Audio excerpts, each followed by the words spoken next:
What if I asked you about angular momentum's change? If I were interested in change in angular momentum with respect to time, you know that I'm probably going to go the full calculus way.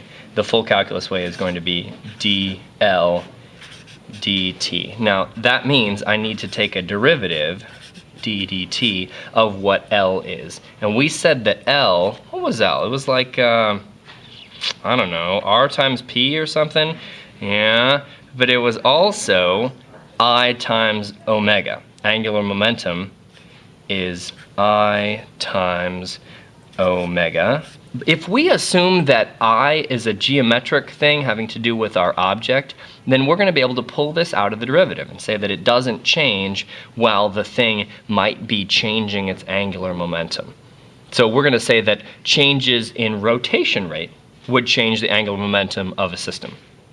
And I'm going to do that mathematically by writing I and then d omega dt. Do you recognize anything that you should here? Do you see this? This sucker right here, d omega dt? Yep. Yep, that's your buddy alpha. I times angular acceleration.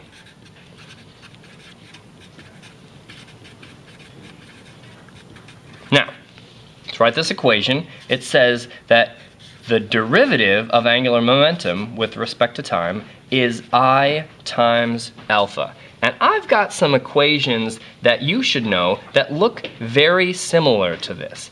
I times alpha. See, the thing is, in a previous video, we've derived that I times alpha is actually torque.